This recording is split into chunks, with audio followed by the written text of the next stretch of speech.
Nah, recognition pengakuan menurut hukum internasional. Em, ini pengakuan itu jadi begini. Pengakuan itu penting untuk negara. Kenapa? Karena akan ada hubungan dengan negara lain. Negara nggak mungkin tidak akan bisa berhubungan negara lain. Walaupun kita misalnya, em, kalau hari ini masih bisa kita stop em, hubungan itu, tapi hubungan tuh gini ya, hubungan macam-macam. Hubungan bisa, em, hubungan itu maksudnya komunikasi. Komunikasi begini pemikirannya. Karena negara satu itu bisa jadi mempunyai raw material atau bahan pangan negara lain yang tidak punya. Negara lain punya mungkin misalnya kayak kita punya nikel, nikel di negara lain nggak punya. Nikel kita bagus, makanya banyak diincar oleh asing atau investasi dari luar negeri. Kalau dulu zamannya em, rempah-rempah juga banyak karena jadi bahan dagangan. Jadi intinya sebetulnya ada namanya perdagangan, ada namanya penguasaan. Nah, salah satu dari bentuk penguasaan baru itu adalah pengakuan. Kenapa harus ada pengakuan? Coba kita lihat dulu ini apa di sini definisi. Biasa ya, kalau orang hukum itu nyari definisinya dulu. Ini bahasa Inggris, recognition of state is the act by which another state acknowledge that the political entity recognize possess the attributes of statehood. Jadi pembentukan itu negara bisa jadi disebabkan oleh langkah-langkah politis. Nah, tapi langkah-langkah politis itu memerlukan langkah hukum. Langkah politis misalnya begini, 12 Mei di Indonesia itu sebetulnya bukan tindakan hukum, tapi itu tindakan sosial dari masyarakatnya. Kalau pada saat itu kemudian tidak diakui pemerintahan setelah Pak Harto turun, itu artinya tidak ada pengakuan dari masyarakat. Jadi pengakuan bisa pengakuan negara dan pengakuan pemerintahan. Pengakuan negara misalnya kalau berubah dari negara. Indonesia berubah. Yes, Indonesia berubah. Tadinya ada Timur Leste, kemudian tidak ada Timur Leste. Nah, Timur Leste memerlukan pengakuan sebagai negara baru oleh siapa? Oleh negara lain. Atau oleh, kalau sekarang ada United Nations, berarti oleh United Nations. Yang juga sedang struggling untuk pengakuan adalah um, Palestina dan Israel dan juga Taiwan. Kenapa saya bilang struggling? Taiwan kita tidak mengakui Taiwan, tapi secara negara. Karena ini nanti akan ada hubungannya dengan pembukaan kedutaan besar, embassy setelah ada pengakuan. Pengakuan bisa terlihat langsung, maksudnya kepala pemerintah atau kepala negara bisa memberikan pengakuan terhadap negara atau pemerintahan di negara lain, atau dia bisa dengan tersurat. Nah, jadi kenapa harus diakui? Karena dia bisa jadi subjek hukum internasional. Ada di buku yang tebel banget tuh yang saya udah upload di Google Classroom. Saya nggak tahu apakah itu bisa dibaca oleh kalian karena itu ada tantangan tersendiri, itu 1000 sekian itu babnya dan bahasa Inggris. Nah, penting untuk ada pengakuan karena nanti ada hubungannya dengan tanggung jawab. Jadi seperti ini ya.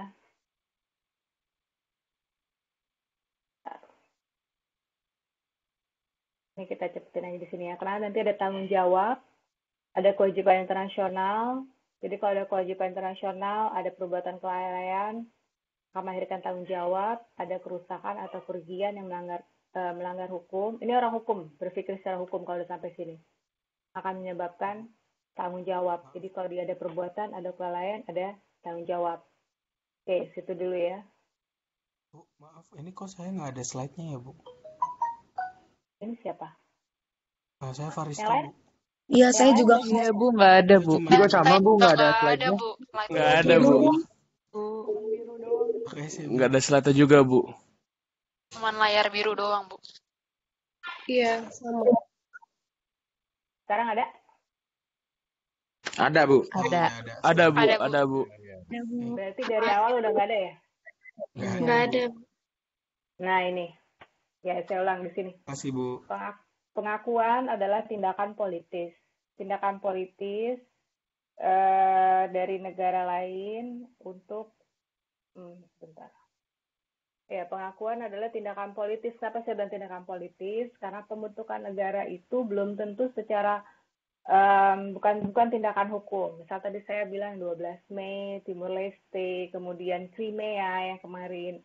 Crimea itu kan Crimea dalam penguasaan Ukraina karena dia secara wilayah ada di perbatasan dengan Ukraina dan jauh sebetulnya dari Rusia. Tapi menurut Rusia, Crimea meminta izin ke Rusia atau meminta masuk ke dalam negara Rusia. Tidak diberitakan oleh Ukraina. Jadi karena itu ada faktor historis.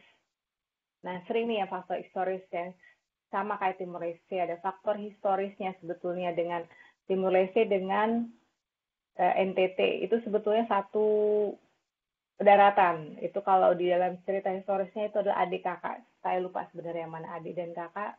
Jadi itu satu ibu gitulah menurutnya. Nah, tapi pada saat masuknya si Portugis, itu dia masuk ke belahan si Timur Leste dulu. Dan di belahan Nusa Tenggara Timur masuklah paham-paham yang lebih ke Indonesia itu sebetulnya. Nah, hingga Portugis itu sebetulnya waktu itu ada ideologi, kalau masih ingat KDHAM-nya mungkin, liberal, komunis, ideologi kita, Pancasila. Nah, di Portugis, di bawah situ Timor Leste, komunis di Cina dan komunis di tempat yang lain, dan juga ada sosialis, Stalin misalnya, itu mulai berkembang dan dia menjadi menang. Menang tuh gini. Pengakuan sebetulnya adalah ekses atau output dari persaingan antar negara atau antar ideologi secara besar. Seperti yang ideologi yang lagi didengungkan oleh Amerika Serikat kan demokrasi, human rights, free trade, and globalisasi seperti itu. Meanwhile, kalau yang si komunis system, komunis ideologi, like Korea Utara, Vietnam sebetulnya, juga beberapa negara di Amerika Selatan, Kuba, nah itu dia lebih ngelihat bahwa negara itu lebih baik dibangun dalam negaranya. Jadi dia tidak memakai barang dari luar, misalnya seperti itu. Sebetulnya itu adalah kalau kita membuat misalnya begini, kalau kamu jadi CEO, jadi manajer atau jadi ketua, jadi kepala, itu kan sebenarnya how you develop negara. Seperti waktu itu Pak Karno mau develop Indonesia dengan bangun sendiri Indonesianya, produksi barangnya sendiri. Kalau bahasanya si Pak Harto waktu itu karena pangan yang pertama, swasembada pangan. Dari pangan, Pak Harto masuk ke dalam revolusi industrinya. Revolusi industri ini adalah membuat barang industri sendiri. Kalau Pak Karno belum sempat waktu itu. Tapi basically, dua orang itu sama. Jadi memang waktu saat terakhir sebelum 98, kita sudah ada rencana untuk membangun, nah ini, Indonesia langsung develop ke yang paling benda yang besar, mobil. Pertama, kedua pesawat, produksinya Dirgantara Indonesia (PTDI) dengan Pak Habibie sebagai paling depan. Kalau negara lain milih untuk buat yang kecil-kecil, sebetulnya Indonesia sudah buat yang kecil, tapi tidak secara negara. Misalnya kecil tuh kayak gini, spare part, radio, TV, Indonesia udah punya, tapi bukan yang negara yang buat, tapi proyek negara waktu itu sudah ke mobil nasional dan pesawat CN waktu itu. Nah, kembali ke pengakuan, jadi sebetulnya political itu pertama adalah politik yang kebijakan. Politik yang kebijakan itulah yang membuat negara-negara bersaing. Kamu bisa lihat dari Perang Dunia Kedua, persaingan itu dimenangkan oleh si pihak, kita sebutnya pihak Barat ya, West. Kenapa? Karena European, Prancis, Inggris, um, Amerika Serikat yang ada di Dewan Keamanan PBB itu yang dijadikan motor paling utama. Di belakang masih ada yang lain. Kemudian di sisi lain ada balancing of power. Kenapa ada balancing of power? Supaya tidak ada perang dunia ketiga, jadi dibalance dengan kekuatan Uni Soviet dan si Cina, RRC waktu itu, Republik Rakyat Cina. Berubah Uni Soviet quote on quote secara politikal terkalahkan dengan si Barat. Kenapa? Uni Soviet itu seperti sama Jerman. Kalau kamu interest dengan sejarah dunia, Jerman dulu ada 2 Jerman, yang kemudian sekarang ada 1 Jerman karena dulu ada tembok Berlin yang membagi Jerman seperti Korea Selatan dan Korea Utara. Jadi perang itu kalau war means itu bisa aja war secara fisikal, tentara yang kita turunkan, tapi war secara ideologikal, artinya kamu bingung sebetulnya ideologi kamu apa. Jadi pertanyaan saya, kalau kamu sekarang pertanyaan saya, kalau saya tanya kamu, ideologi Indonesia apa? Kalau kamu bingung, it means like ideologi work dari negara lain, itu sudah menang di sini. Itu yang terjadi di Uni Soviet, dan itu yang terjadi di Jerman, di mana yang menang adalah paham-paham Barat yang meminta adanya freedom. Kalau komunis dan sosialis itu biasanya mereka mempunyai aturan yang sangat ketat. Sangat ketat, misalnya kalau kalian pelajari Vietnam dalam penanganan COVID-19. Jadi intelijennya turun, mengawasi secara langsung, bukan polisi lagi, udah langsung tentara dan intelijen yang turun. Jadi dia betul-betul dia lihat orangnya siapa, dia keep. Kalau yang paling radikal itu adalah Korea Utara. Walaupun kita belum bisa buktikan apa benar kalau ada COVID ditembak gitu ya, tapi 0 itu nggak mungkin untuk Korea Utara karena Korea Selatan 10 ribuan gitu kan. Seperti itu sistemnya komunis seperti itu. Memang ada satu tangan kuat yang akan pegang. Liberal democracy, Western things tidak melihat seperti itu. Mereka mengagung-agungkan namanya demokrasi,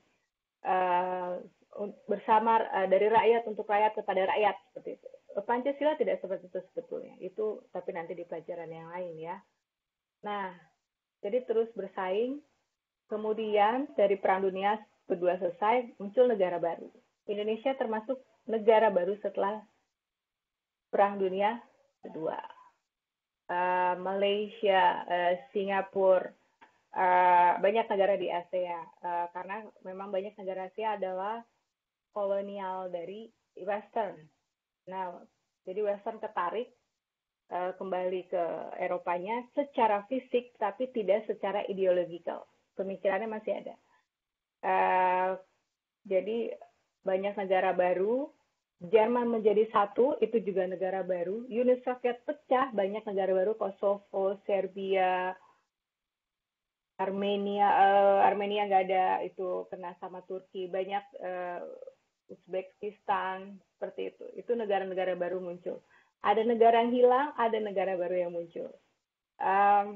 Jadi memerlukan satu tindakan hukum. Jadi politik misalnya sudah menyelesaikan. Misalnya kalau Indonesia saya masuk ke Indonesia sudah menyelesaikan pemilihan presiden, itu politik. Kampanye itu politik. Tapi harus ada hukum yang melegitimate, memberikan dasar hukumnya bahwa si penguasa ini jadi penguasa, seperti itu. Nah, kalau di internasional juga harus mengakui. Kenapa? Karena negara itu akan jadi subjek hukum internasional. Kenapa? Kenapa dia jadi subjek hukum internasional? Karena negara bisa berbuat. Perbuatan baik yang direncanakan atau tidak direncanakan, atau juga dia bisa lalai dan melanggar kewajiban hukum internasional. Dan juga dari pelanggaran itu, jadi ada kerusakan dan kerugian. Berarti harus ada liability, responsibility, dan liability.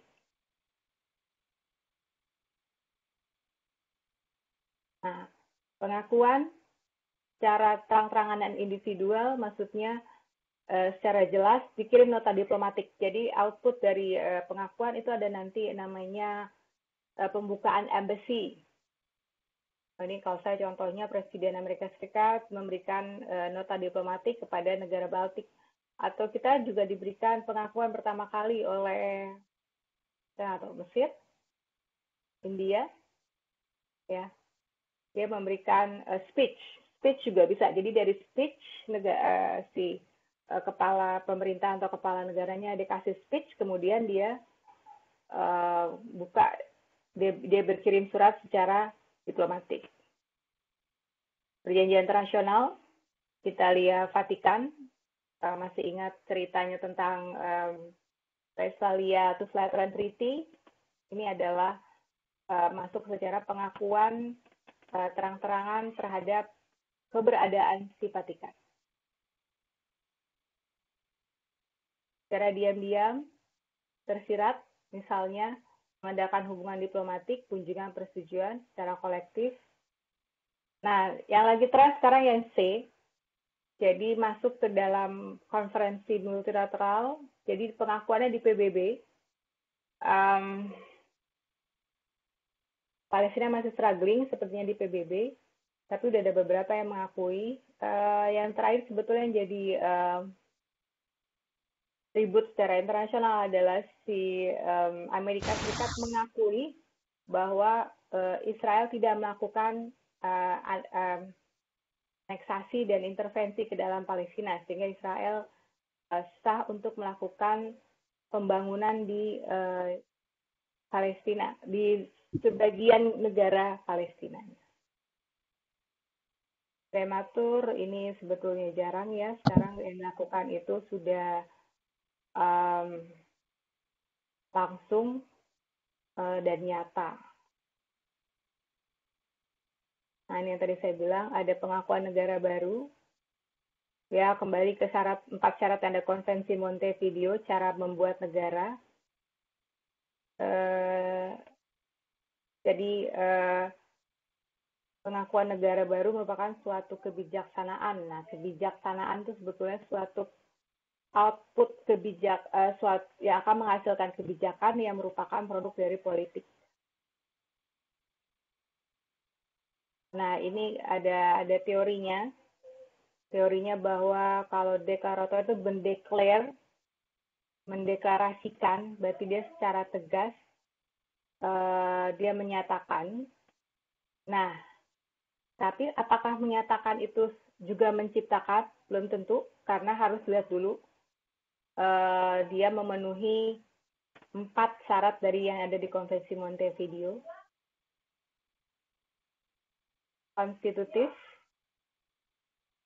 Konstitutif di mana negara diterima, tapi dia harus ada pernyataan dari negara lain. Jadi kalau yang sebelumnya declare itu dia nggak nunggu negara lain, dia ngomong sendiri. Misalnya Indonesia declare siapa ya terakhir? Secara diam-diam Indonesia mengakui bahwa Timor Leste adalah sebuah negara baru. Declarations-nya lihat ada dari hubungan. Di-declare misalnya Indonesia waktu itu diakui negara oleh India dan oleh Mesir. Nah, kalau secara konstitutif berarti suatu negara diakui secara bersamaan, bahwa secara konstitusi dan secara hukum dia sudah merupakan sebagai negara. Ini pemerintahan.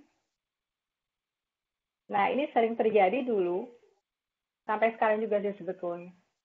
Ada pengakuan pemerintahan baru, misalnya ada perebutan kekuasaan. Jadi ada reformasi atau revolusi. Kita masih tahap reformasi perubahan yang tidak terlalu signifikan. Kenapa saya bilang signifikan? Sekarang kita masih bilang tahap reformasi, tapi dari 98 sampai 2020, well itu terlalu lama untuk reformasi sebetulnya. Nah, pengakuan pemerintahan baru ini, jadi negaranya tidak berubah. Indonesia tetap, tapi berubah si pemerintahannya. Biasanya perubahan itu bukan dengan cara yang normal, misalnya dengan pemilu. Nah, ada pengakuan de jure. Pengakuan de jure secara hukum dan secara fakta yang tadi ya, sama pengakuan secara declare dan konstitusional. Nah, ini ada penjelasannya ternyata.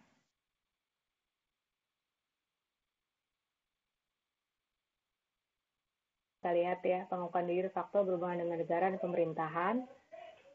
Untuk statusnya de jure, de facto. Secara faktanya bahwa memang negara itu sudah berubah pemerintahannya. Kalau secara de jure means according the recognition state, the state or government that recognized formally fulfills the requirement. Jadi negara secara formal memenuhi syarat-syarat yang menurut hukum internasional dapat berlaku atau efektif di masyarakat internasional.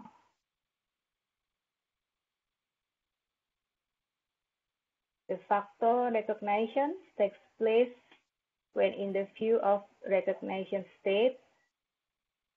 Pengakuan secara de facto melihat faktanya bahwa kita dapat melihat secara fakta adanya rezim yang baru, adanya otoritas yang baru, walaupun itu masih dalam keadaan yang belum stabil, has not acquired sufficient stability, atau or does not as yet offer prospect of complying other requirements. Ya ini sih misalnya ya, amit-amit ya. Waktu itu Aceh akhirnya GAM bisa mengambil dan mengakui. Ada satu negara Eropa yang mengakui bahwa pemerintahan Aceh adalah gerakan Aceh Merdeka. Tapi di sisi lain masih ada TNI di situ belum keluar. Jadi itu yang dibilang secara fakta dia punya negara, dia punya wilayah, dia punya pemerintah, tapi secara konstitusional dia belum memenuhi karena dia belum apply ke United Nations seperti itu.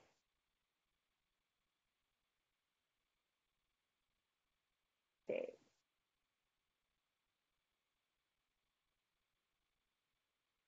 Doktrin Tobar.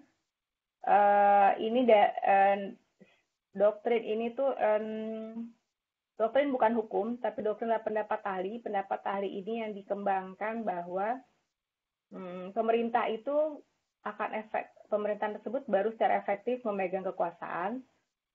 Tapi apabila lahir dari kudeta atau revolusi, maka pengakuan terhadap pemerintahan itu ditangguhkan sampai ada pemilu. Nah ini ada sejarahnya waktu itu ya. Dilihat dulu aja, nanti soalnya kita akan lihat yang lain. Estrada, Menlu Meksiko tahun 30.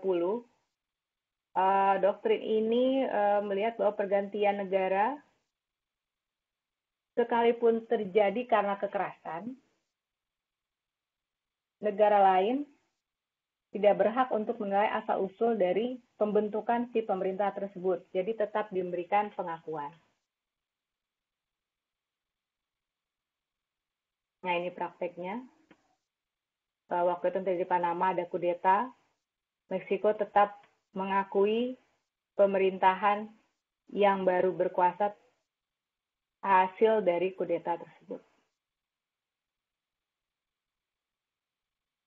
Menolak, kalau Simpson itu dari United States, dia menolak diakui suatu keadaan yang lahir sebagai akibat penggunaan kekerasan.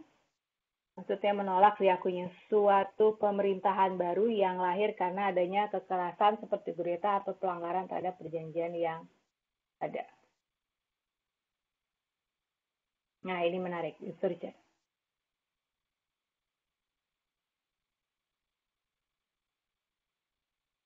Masih konten. Nah, insurgent merupakan pengakuan yang menciptakan. Insurgent itu pemberontak.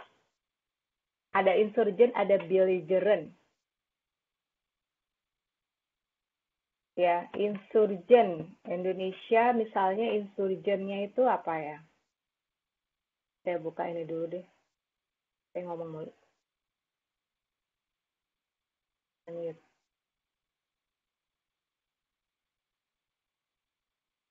Ada yang bisa kasih tahu ke saya kita masih ada insurgent atau tidak? Ini saya buka mic-nya tapi nggak pada buka. Bisa dibuka mic-nya? Bisa, Bu. Ya, Bisa, insurgent. Bu. Masih ada Bisa, Bu. PowerPoint-nya kan ya? Enggak. Nggak ada, Udah Bu. nggak ada, Bu. Nggak Nggak ada. Ada Bu. Biru Nggak Bu. ada, Bu. Udah hilang. Iya, lagi Biru, di Bu. Biru Bu. Ya, coba insurgent. Insurgent itu apa? Insurgent itu Kalau di pemberontak. Indonesia? Pemberontak. GAM, Di Bu, Indonesia bisa ada nggak? Gerakan Aceh Merdeka dulu.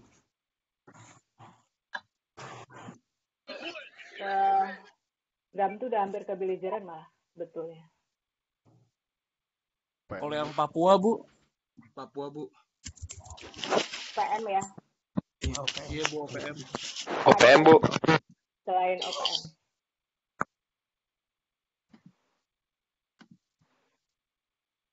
Sekarang kalau saya tanya, gerakan seperti Jamaah Islamiyah itu insurgent atau bukan?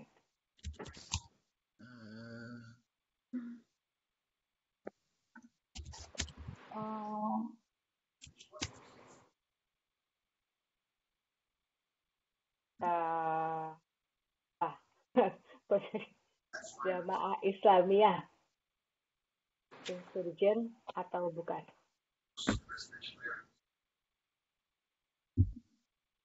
Kan dia dulu ada tuh ya Nurdin M-Top. Dulu jadi Indonesia tuh riskan terhadap banyak pemboman gitu loh. Teroris, Bu. Ormas Bu itu Bu. Hah? Teroris. Insurgent? Insurgensi, pemberontak? Nah, coba Kayaknya kita bukan sebutkan. insurgen deh Bu. Ya, ada GAM, Lebih ke ormas. Mas. Ada GAM, ada OPM, ada Jamaah Islamiyah. Ada satu lagi di RM Maluku, RMS. RMS. Coba ya kita lihat syarat dari insurgen, apakah yang mana yang bisa masuk. Insurgen itu harus ada perang sipil, harus ada pendudukan wilayah tertentu.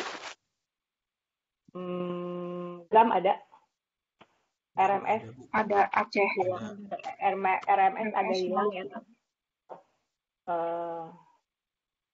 Kalau Jamaah Islamiyah, Bu, kayaknya enggak deh, Bu. Nah, itu maksud saya. Karena kan dia cuman, ya dia memang ngebom, tapi tidak menduduki wilayah-wilayah tertentu, Bu. Jadi wilayahnya dia, atau mungkin dia misalkan seperti kayak ini wilayah negara Jamaah Islamiyah, kan dia nggak ada. Nah, Organisasi aja. saya pertanyaan terakhir, yang di Papua itu dia punya nggak wilayah tertentu? Papua, iya. Pindah-pindah. Papua Merdeka. Iya. Di Papua ada. Oke, berarti kita checklist dia punya wilayah, misalnya. Pihak pemberontak dari di bawah pimpinan perang. Papua ada, Maluku ada, sebetulnya. Apa tadi? GAM ada, JI ada. Jadi JI nggak bisa dibilang insurgent karena dia tidak memiliki wilayah ya. Ini kata orang hukum. Kalau kamu masuk ke pelajaran nanti sosial politik, itu akan beda lagi. JI bisa jadi insurgent. Kenapa? Karena disertasinya Pak Tito itu. Paham ya maksud saya? Nah, kalau orang hukum bilang itu bukan. Karena dia harus ada syarat-syaratnya. Sekarang ada yang terakhir. Adanya negara ketiga menyatakan sebagai pihak netral terhadap perang sipil tersebut. Berarti insurgent nggak masuk sebetulnya. Ada negara yang ngakuin OPM? Nggak. OPM. Nggak ada Bu. OPM nggak ada. RMS nggak ada. GAM ada. Dulu pas GAM ada. negara apa, Bu? Aduh. Swedia ya? Swedia apa ya? Malaysia, Apa Bu. nih ada? Hah? Malaysia nggak langsung. Berarti GAM terkenal sampai internasional dong, Bu. GAM itu sudah masuk ke PBB, jangan salah, GAM itu sudah jadi anggota pasif PBB. Jadi dia sudah selangkah lebih maju daripada RMS dan OPM.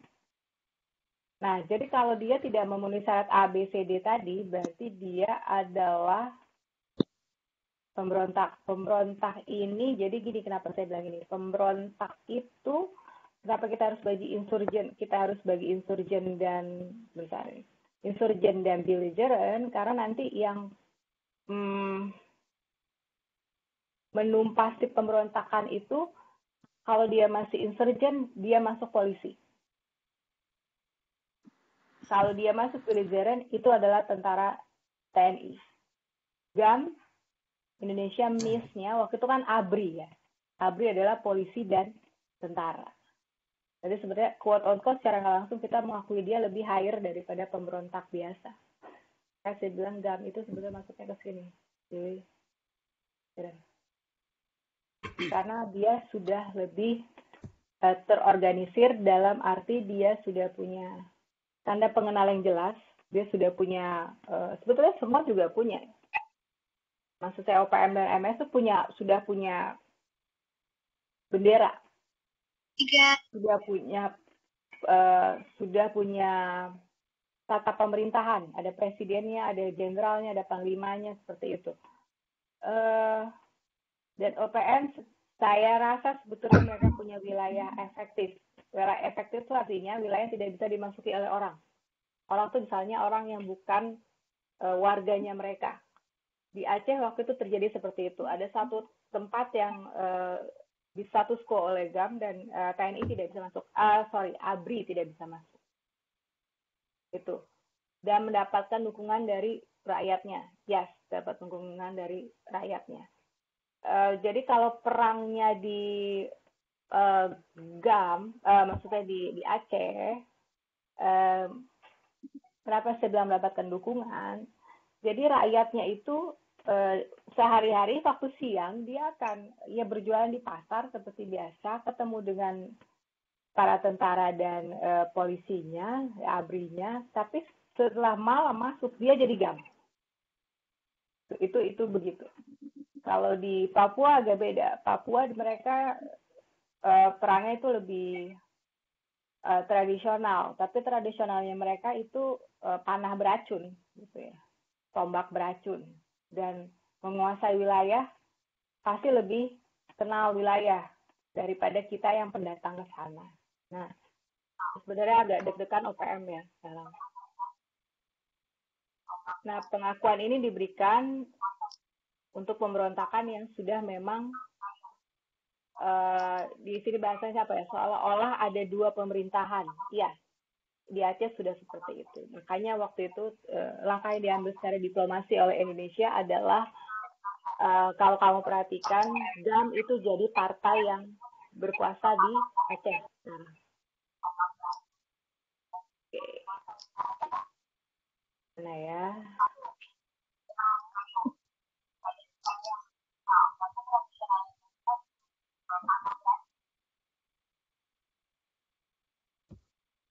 Itu secara singkat pengakuan. Jadi tadi ada doktrin, ada Tobar, Estrada, dan Stimson. Nah, ini saya memberikan dulu secara garis besar karena memang yang saya curigakan adalah akan ada cases seperti yang contoh-contoh kasus yang nomor terakhir yang Crimea seperti itu. Karena pengakuan pasti akan ada hubungannya dengan case study dan kasus. Ya. Nah, sampai sini semoga sudah masuk sedikit tentang pengakuan ya. Karena dari pengakuan kita akan masuk ke yurisdiksi, itu saling berkaitan. Nah, kalau misalnya tanya, kenapa sih hukum internasional masih ngebahas ini? Ya, karena ini ada hubungannya dengan kedudukan dari negara, kedudukan dari pemerintahan. Kenapa sedang ada kedudukan? untuk statusnya negara dan pemerintahan tersebut. Layaknya seperti suatu corporate, itu juga membutuhkan pengakuan dengan apa misalnya mendaftarkan kalau kita di Kumham, itu kan berarti pengakuan. Kenapa harus ada pengakuan? Karena bisa berhubungan dengan negara lain.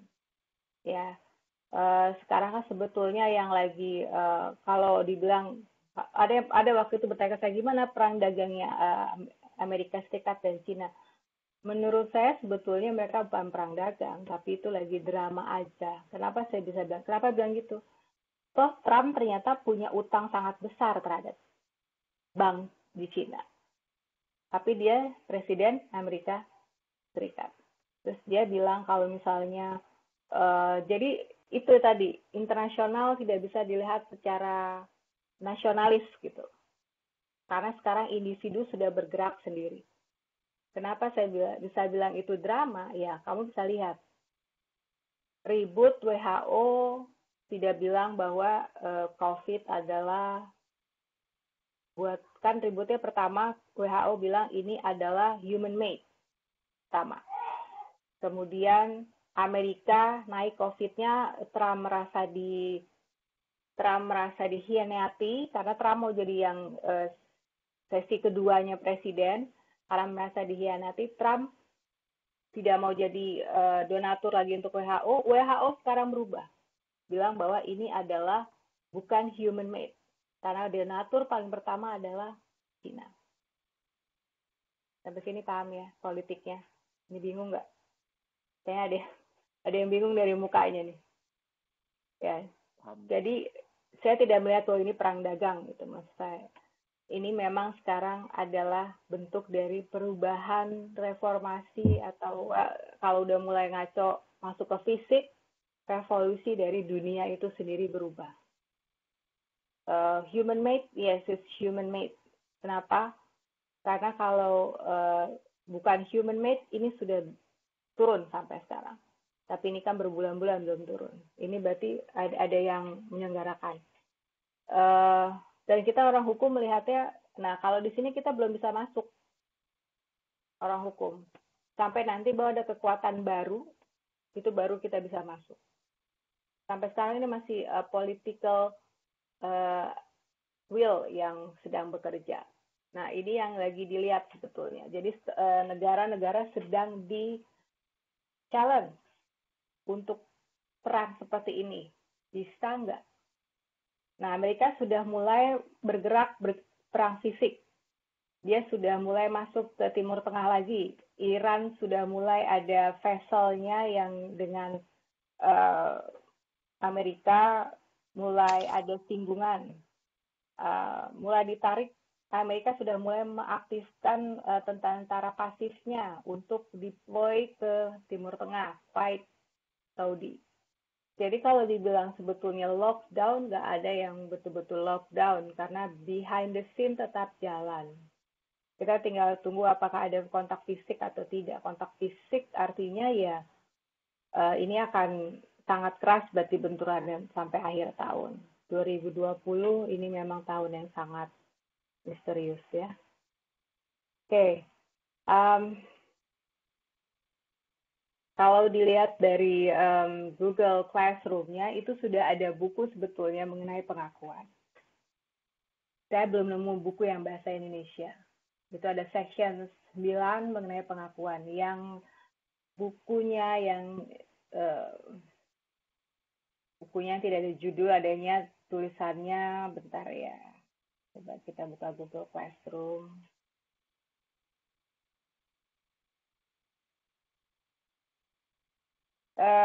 Mungkin saya sambil tanya juga ya pengalaman kalian untuk sistemnya Trisakti, PDT, selama ini yang kalian ikuti, mulus atau ada hambatan? Kadang, Bu. Nggak ada Buat suaranya banyak, kameranya Bu. nggak bisa nyala, Bu. Apanya nggak nyala? Webcam-nya itu loh, Bu. Susah. Tapi ada Kalau yang dari lancar HP kadang tapi nggak bisa, Bu. Nggak keluar suaranya. Iya, kalau dari HP Kalau nggak lewat bisa. HP. HP dia cuma bisa Google Chrome sama Mozilla Firefox. Mozilla nggak ada ya di HP ya? Google Chrome pasti ada di HP. Oh, Yang pakai iPhone iOS. Safari nggak bisa. Tapi di laptop juga sering Laptop juga ya. crash gitu, Bu. Ya, Bu, di laptop. Masih banyak buka, Bu. Well, itu baru dibentuk Februari. Saya harap maklum. Jadi ternyata kalau pembentukan network sistemnya internet itu nggak kayak kita bangun rumah. Rumah jadi pelan kita pakai gitu ya. Ini dia memang by time di develop ya. By time juga Zoom kan udah berapa tahun sekarang Zoom? 4 tahun loh Zoom. Nah, kelihatan yang mana? International Law ada? Ada, Bu. Ada, Bu, di GCR, Bu. Ya, ini maksud saya. Sayangnya yang bahasa Indonesia saya belum nemu yang e-booknya. Dan saya juga nggak bisa bilang kalian harus beli buku ke toko buku. Mall masih tutup bukan? Oh, online. Ya, tapi kalau mau lebih effort dan baca, ini ada di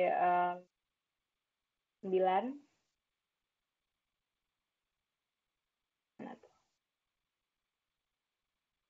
Oke, tadi itu ya, secara singkat sudah saya jelaskan. Saya belum upload, nanti saya upload. Tapi ini juga sudah ada di punyanya Pak Sugeng ya, yang ada di...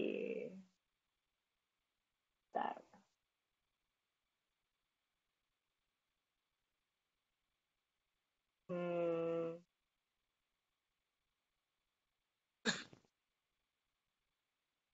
Mana ya, di slide.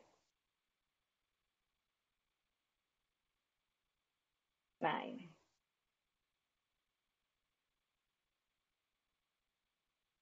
Oh, Pak Sugeng nggak pakai show ya. Dia pakai Ian Brownlee, Rebecca Williams. Ini juga sudah ada mengenai recognition. Kalian bisa lihat di situ. Dan juga bisa lihat misalnya, ini masih kelihatan kan ya? Chrome-nya ya. Jurnal. Masih, Bu. Ya, Bu, ada, Bu.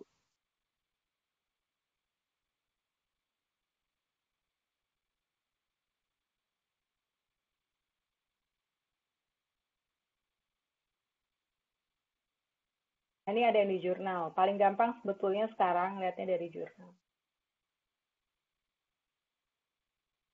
Wow, kemana dia? Hilang. Oh, itu dia. Ini Kosovo.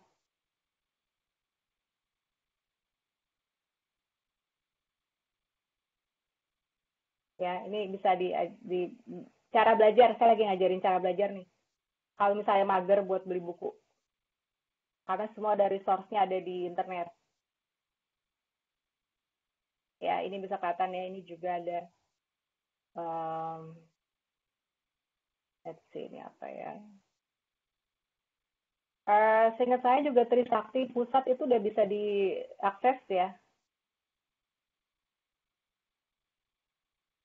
Nah, ini dia bisa di-download. Download this PDF file. Saya ngomongin apa? Oke, itu cara belajarnya. Jadi ada buku, ada slide, ada journal. Nah, yang ada lagi sebetulnya. Coba kita lihat deh keluar nggak ya. Oh enggak, kasusnya nggak keluar ya. Blog boleh dijadikan rujukan, tapi tidak rujukan untuk baca, tapi tidak dimasukkan ke dalam tulisan. Dan ini masih ngomongin Kosovo, artinya yang tadi sebetulnya. Tulisan yang tadi sudah cukup sebetulnya jurnal. Oke, coba kita lihat kalau misalnya ini gimana. Jurnal apa OPM? Apa sih OPM singkatannya sih? Lupa sih. Oh iya, Organisasi Papua Merdeka ya, Bu. iya, Papua Merdeka. Operasi Papua Merdeka. Nah, ini ada juga yang bahas.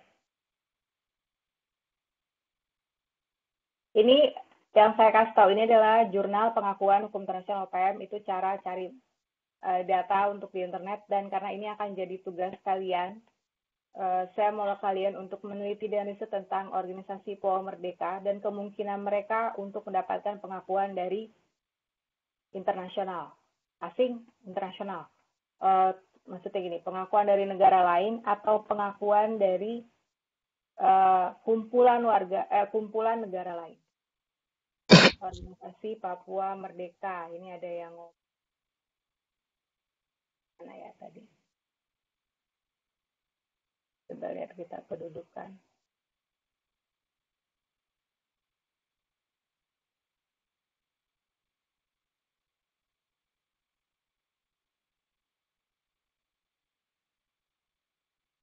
Kalau ini dia bicara tentang hukum humaniter, sebetulnya lebih dalam lagi ya.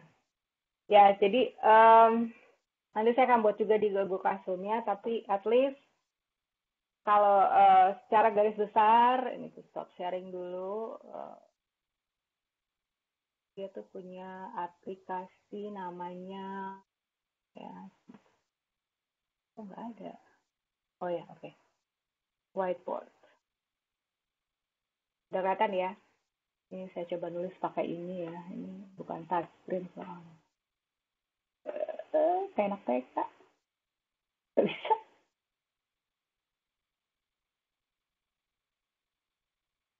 Kelihatan nggak tulisannya? Kelihatan, Bu. Kelihatan. Ini nggak bisa, ini mesti pakai touchscreen. Udahlah, capek saya. Terus saya cari buka iPad aja kalau pakai ini. Maksud saya mau kasih tahu kalau pengakuan korelasi dengan tanggung jawab, korelasi dengan tadi itu kelalaian, korelasi nanti dengan adanya penggantian dari tanggung jawab. Jadi pengakuan responsibility atau tanggung jawab, kemudian ada untuk Makanan. mengganti si Kantan. kelalaian atau tanggung jawab tersebut. Jadi kita belajar ada sesi tanggung jawab sendiri, karena tanggung jawab itu Ya kalau mau isi apa dibawa? secara internasional bisa juga Ya aku yang makan. pengakuan secara internasional itu bisa juga negara mengadakan atau negara meminta maaf, tapi minta maafnya negara beda, bukan kayak kita minta maaf. Jadi contoh paling gampang tuh kelihatan waktu si Australia apa istilah teknisnya? Kok saya ingatnya hijack ya? Menyadap, ya. Australia menyadap Indonesia, Indonesia menarik duta besarnya, kita minta dia minta maaf, dia nggak mau minta maaf, kita batalkan kerjasama atau latihan bersama Indonesia dengan Australia militer, kita cut, baru dia minta maaf. Itu pun masih nggak secara langsung, dia minta maafnya di mana dibuat di perjanjian di kerjasama pertahanan tersebut. Ada klausulanya di situ ditulis bahwa dia tidak akan melakukan ini secara tidak langsung. Itu internasional. Penggantian juga tidak selalu uang, bisa juga mungkin bantuan pangan atau membeli bahan atau investasi ke dalam negara. Gitu. Oke, itu untuk pengakuan. Ini ada pertanyaan, ini saya buka.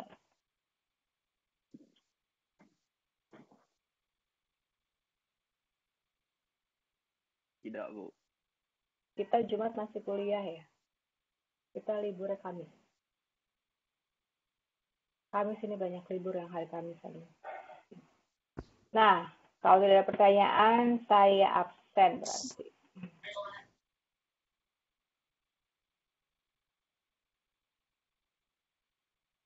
Bentar, mana ya ini aplikasinya? Safari. Ini saya stop.